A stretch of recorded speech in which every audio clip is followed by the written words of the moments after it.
Okay, and welcome back. Well, got a little bit of a blast from the past. If you remember this one, this is our 2009 TRX4. We worked on the better part of last year and then donated. I got the donee actually sitting behind me slightly off camera. And she drove this down from West Virginia down to North Carolina, which y'all know to where I'm currently located. And just a little bit of an update for you. What we're doing right now is just getting this grill off of here to gain access to the windshield washer pump. We're going to check it for voltage first and make sure we're actually getting decent voltage and connectivity down to our pump. It sounds like it's a bad pump, but we need to verify that first. But just give you also a little bit of an update. Remember the hard shift that we got on this truck after driving it 3 hours down to where it was at. And it kind of went away. Well, it unfortunately came back again. And the local technicians there diagnosed it as a valve body. So we put a new valve body in the older transmission. That got it by for maybe another 2, 3, 4 months-ish, somewhere around in there. And then the hard shifting came back again. At that point in time, they just diagnosed it as basically just being a dead transmission at that point, mechanical issues within the transmission itself. So they actually got a rebuilt transmission from LKQ and dropped that in probably about 2 weeks ago at this point, if that, and running like a top ever since. You want to talk about some smooth shifts? Definitely shifting a lot smoother, and the fuel economy actually got better after putting that rebuilt in. So just to give you an update, since it was delivered, valve body replacement ended up being a transmission replacement, and the right rear wheel speed sensor actually got corroded and won out as well. So there's been kind of like, I don't want to say one major item and kind of one minor item that's had to be replaced on it since delivery. So hopefully, I'm sorry, yes, and the rear TPMS sensor. Now, as fate would have it, if you remember when we took it down to the tire shop to get these particular tires and rims put on it to make it compliant with state inspections of where it was going, the one of the tire pressure sensors the tire shop didn't replace because they said it was still transmitting, it was still good. Well, as fate would have it, guess which one went out and had to be replaced shortly after it got down there and got subject to, you know, quite a few days of either freezing or below freezing temperatures, which again doesn't surprise me. Other than that, I'm going to show you this here in a second. We're just going to replace the driver's side bank of door lock and window switches because one of the switches broke free of the assembly. And these puddle lights, if you remember, these are the ones we got off Amazon.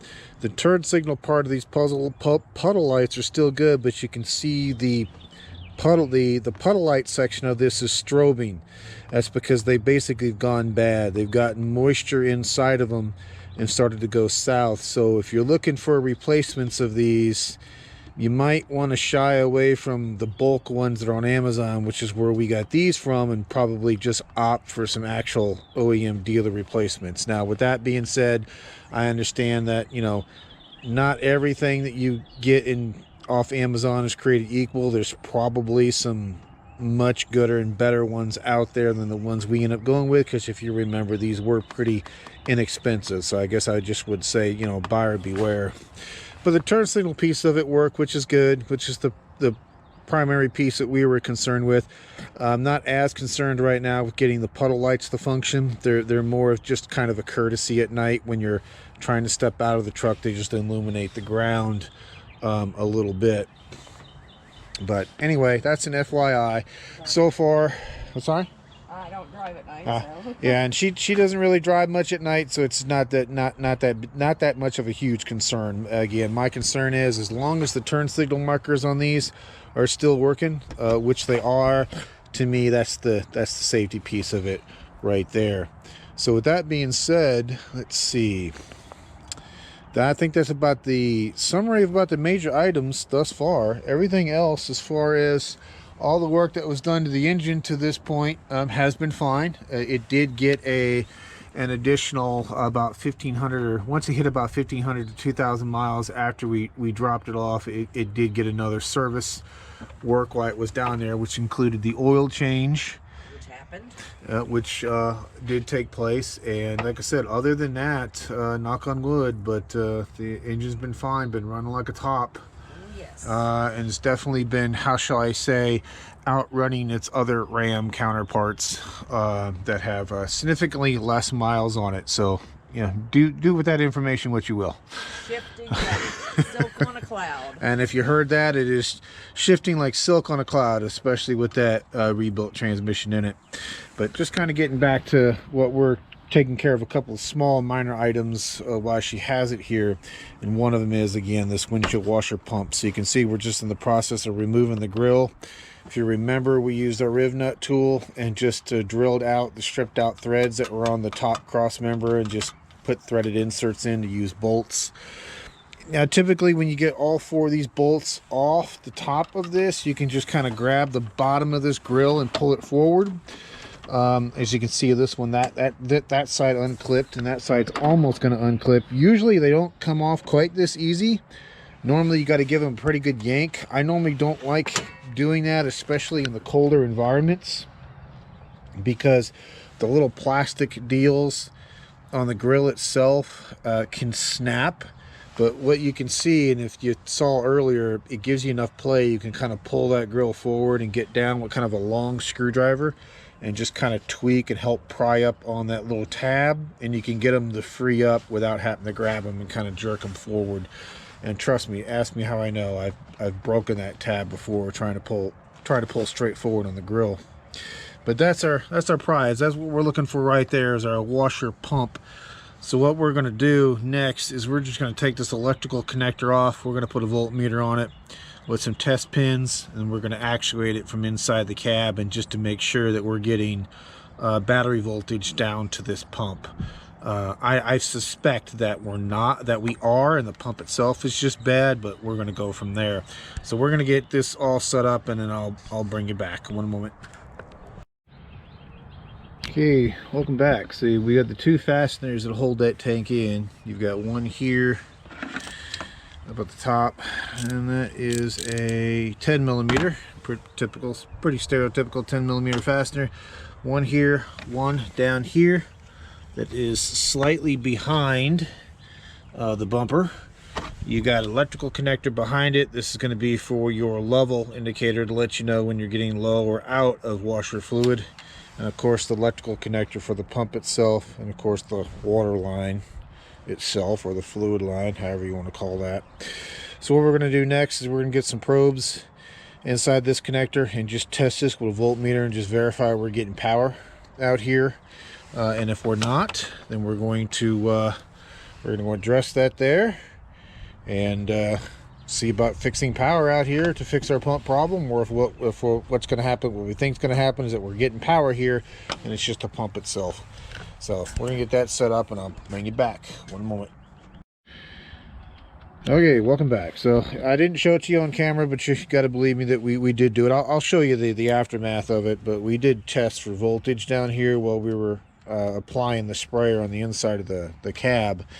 And well, as fate would have it, we weren't getting 12 volts down to this connector, which obviously would explain why the pump wasn't actuating. But we did track it down, at least in this particular Ram's case, make, model, and vintage. It is a M32. It's a 20 amp fuse, which controls the washer for the front and the rear. And you may not be able to see that in there, but that is blowing. We did verify it with our continuity checker here. And if you look at the legs on this fuse, it got warm. They're nice and discolored. Now, it's not corrosion, but that looks more like it's been, you know, heat hit a couple of times, because you can kind of see a little bit of faint of blue coloring, and you can see a darkish tinge on the rest. So first thing we're going to do is we're going to go ahead and get this replaced with another appropriate size fuse, and then we're going to come down here and test our power, and then we'll hook it back up to the pump, because it could just be that the pump in the existing washer reservoir that you see there, it might be frozen or locked up, which could have, I guess in theory, drawn enough current to blow this fuse. But we're going to do that next. We're going to get that replaced, and I'll bring you back. Okay, welcome back. So you can see here, that we've got it set up into volts DC on our meter. We got our fuse replaced, so we got a known good replacement in there, and we're just front probed into our connector here. So just be careful that when you're front probing a connection like this, so you don't want to go too big on your probes and, you know, space your connector out and cause a fitment issue. So we're just being careful with what we're doing. So I just want to show you here that we're going to probe this. Okay, go ahead and try it. And you can see that we've got 12 volts down here. Now the negative you're seeing is because I got my test lead swapped around, but that's good. That's all we need. So we can verify that with our new fuse, we've now got voltage down our connector, which is what we were looking for. So what we're going to do now is I'm going to temporarily plug the old pump in and just see if the old pump will actuate or if the old pump's locked up.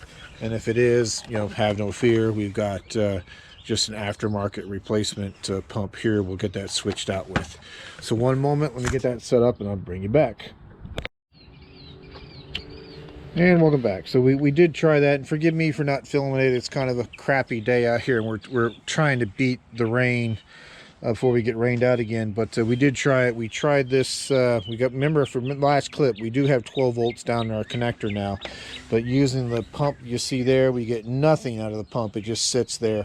We did try our new pump temporarily, and you can hear this thing whiz away when it's in operation. So much better. So what we're going to do is we're going to pry that pump out of that container there and switch it out with this one, and go ahead and get this buttoned up, and I'll bring you back and let you know what that sounds like. I don't want to run this pump too terribly long without fluid circulating through it, because I don't know if it uses the fluid to help cool the bottom part of this pump. So I just don't want to run it dry, because I don't know, and I don't want to risk burning this up. But trust me on it, this one works. The one on the tank does not. Look at that, she's already pulled it off the tank. Wow, that was quick. It popped right out. Okay, so what we're going to do is, you can see that looks like we've also got like a little strainer, a filter here that wasn't included with our new pump. It did come with a gasket, so What if that comes off? if we can get that off, we may put that onto the new pump, or we may just have to kind of forego without it. Yeah, okay, yeah, we'll definitely do that. So that's what that's for. So she was able to, as you can see, she was able to pull the strainer off the old pump. And yet we've got that piece there. Yeah, just go ahead and leave that. It looks like that's all fused as one assembly. So as long as this still seals, what we'll do is we'll put this one on, because there's at least a filter on it. I mean, not that I would think this is critical. I mean, at most, you're going to all you should be putting in there is windshield washer fluid. All anyone should be putting in there. Except for the dead bee. Yeah, exactly. Except for unfortunately, the dead passenger that has been there for who knows how long. But we'll go ahead and reuse this, because it's just a nice little extra bit of protection in case some dirt or something gets down in there when, like, maybe some service tech or somebody's filling it full of fluid and dumps some dirt down in there and doesn't realize it. So let's get this one back in, and what you can see there, all it's going to do is press in place. And it pops down into this. It's clipped. Yeah, okay, yep. You'll see that it kind of just rests down inside this channel here. We're going to get this trash cleaned out, and we're going to get this popped back in place, and I'll bring you back. Okay, welcome back. So as you can see here, we've got the tank reinstalled. The electrical in the back, remember that one, because that's for the low tank sensor in the dash. Got electrical for our pump, pumps back in, hose is hooked back up. You can see we've got our routing in. So like I said, it's fairly straightforward to get that out and back in. And just to kind of show you the proof in the pudding, hopefully I can capture this. Okay, go ahead and spray it. Yeah, you see that water hitting the windshield. And one more time. You can hear that pump just screaming now. So good. We got that taken care of. So this ended up being two things. One, we learned by just, again, making sure that we have powers and grounds. We found out we weren't getting 12 volts to our pump here. We tracked that down to being a blown 20 amp fuse in our TIPM. And of course, even when we got the fuse replaced and hooked our motor back up, the old factory motor we weren't getting anywhere there. It still wasn't actuating until we replaced the pump. So that's the factory pump there, and what we can do is, and we'll do this in a little bit when we can get down in there, we'll ohm this out and see if this is maybe just shorted, because my theory is, because it hasn't blown the fuse, or at least not yet, is that this pump may just be shorted internally, and that's would definitely cause it to potentially blow a fuse. And the replacement part that we used, you may have saw this earlier, but there's the part number for you again. And there's the extra piece, but we didn't need it. And this is, yep, that is the extra grommet piece they give you that goes on the end of the pump and then pushes into the tank. And if you remember, we used the factory, the old OEM factory piece, because it was still good. As you can see, it's not leaking. And it had a filter. And it had a filter on it, which, you know, to me, it just kind of helped prolong the life of the pump. So that being said, we're going to get this finished, getting this buttoned up, get the grill back on. Like I said, I'll bring you back real quick, and maybe we'll kind of look at the new transmission underneath, just for the sake of it. And we got one more thing we need to do, so we're going to just replace the door window / lock switches on the driver's side here. It's a pretty straightforward install. You just pop the module out and pop a new module in. I'll show you that real quick, but I'll bring you back in a minute. Oh, that's the one that the mechanic...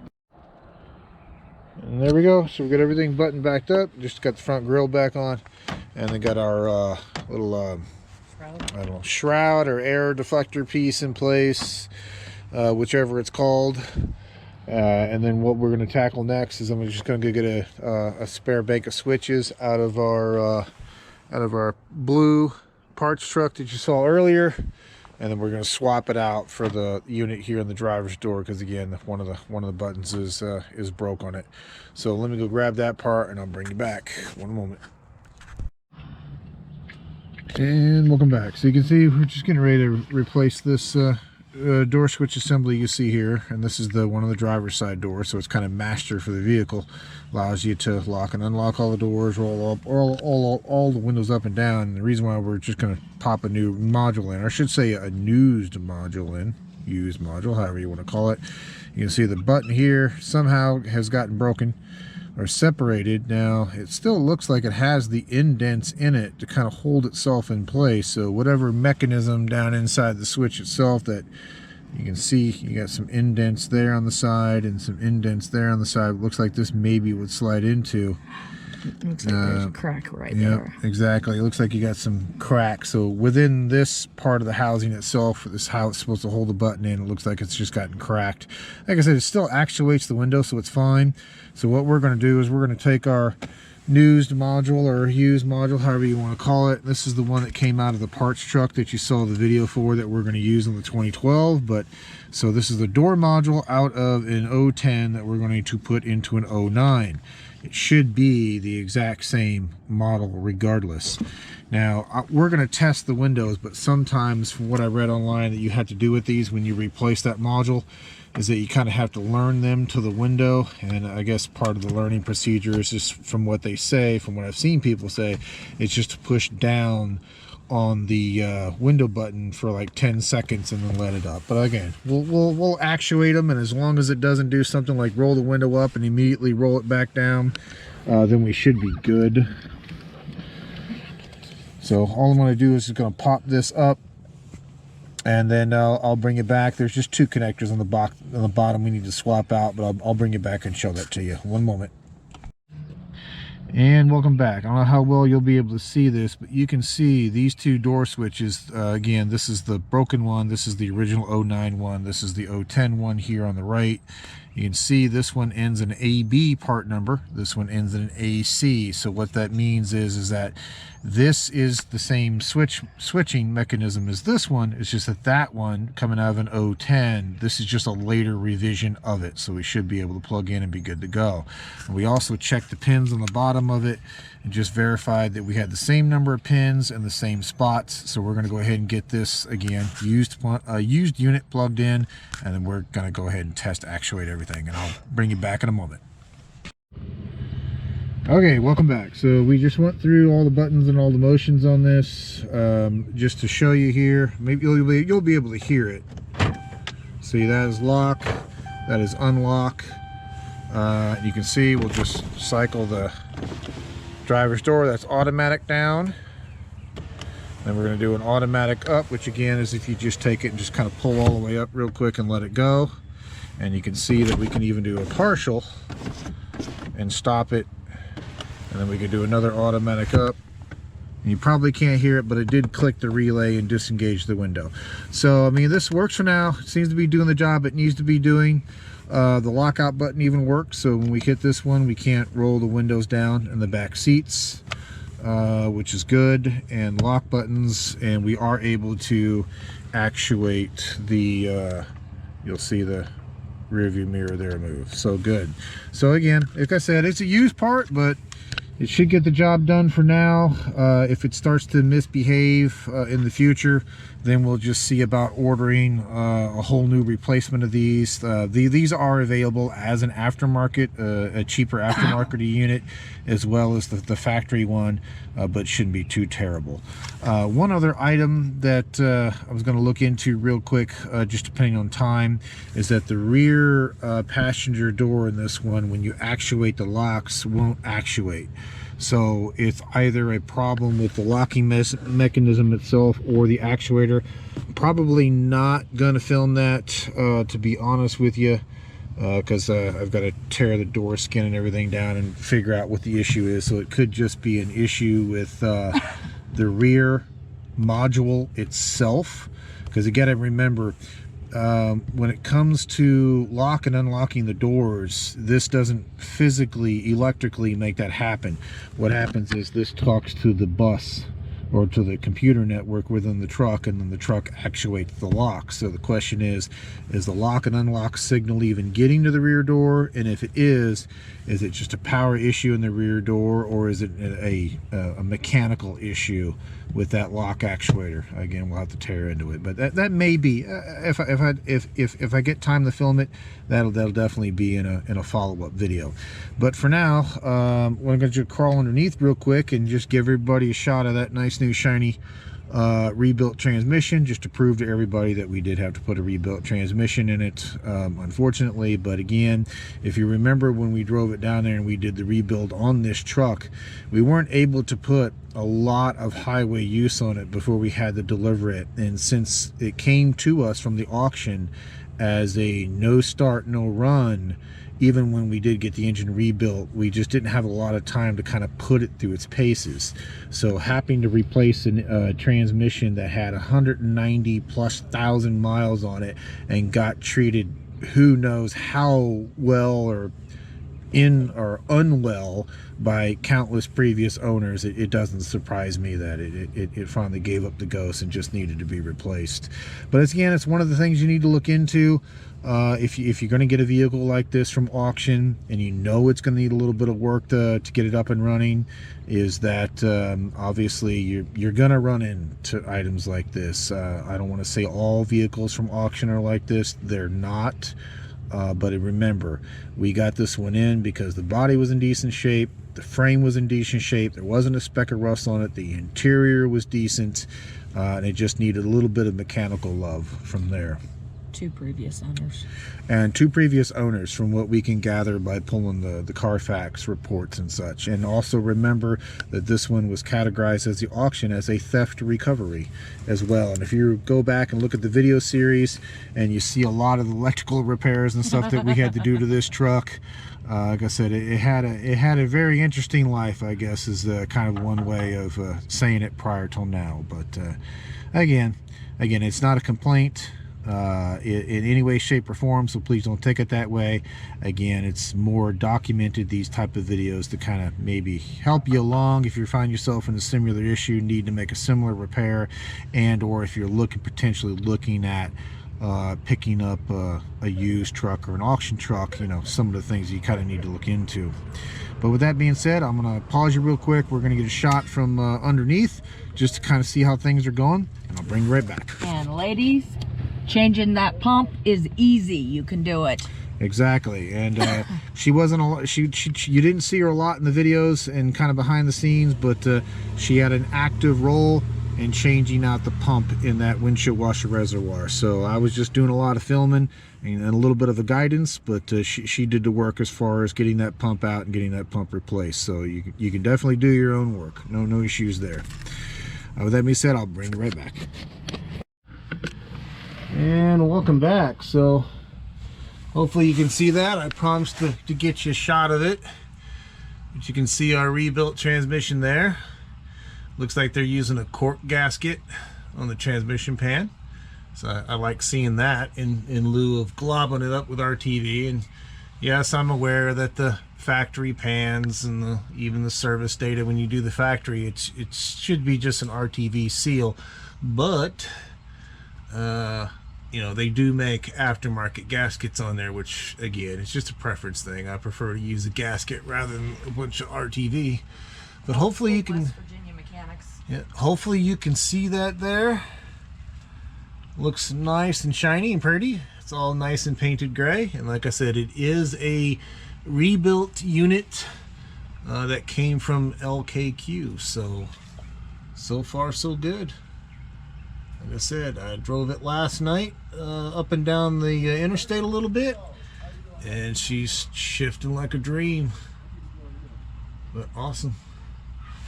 You see that we still got our original transfer case on there. You can see just a little bit of road grime on it, but again, it was like that when it left here, so no harm, no foul.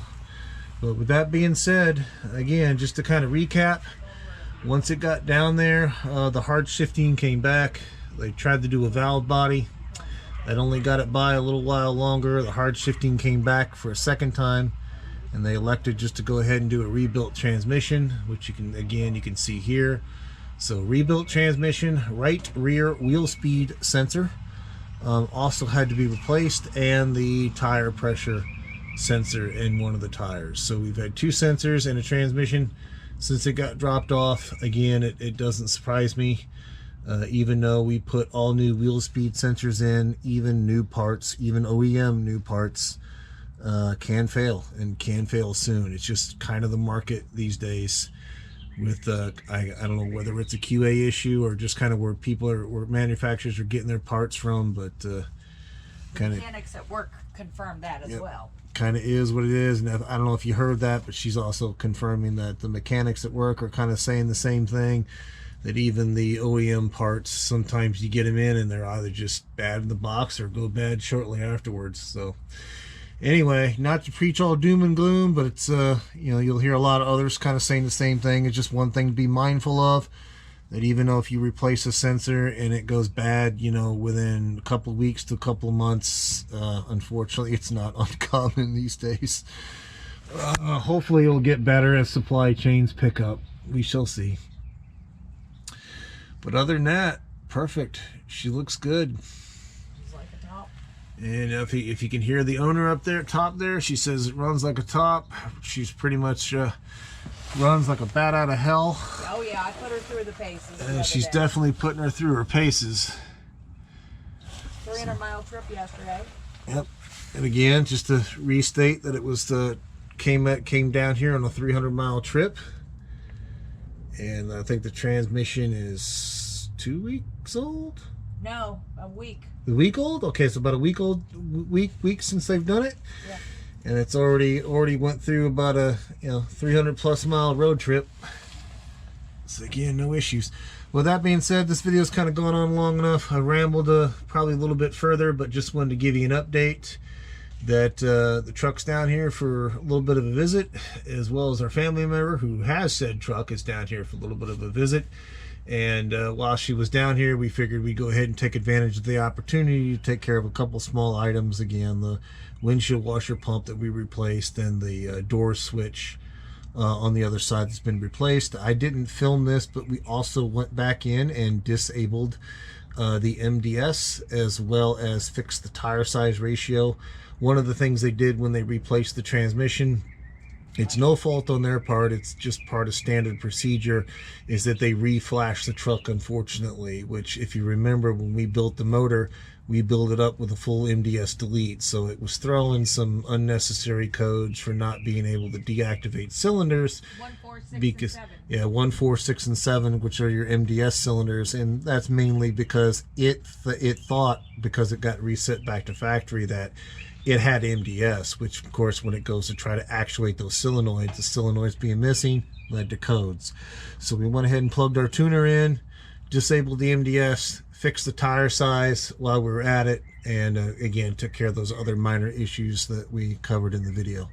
With that being said, gone on long enough, I will let you go, and I will bring you back on the next one, which will either be looking at the rear lock actuator on this truck, or it'll be starting the maintenance items on the 2012. With that being said, I'll thank you much, and I'll bring you back.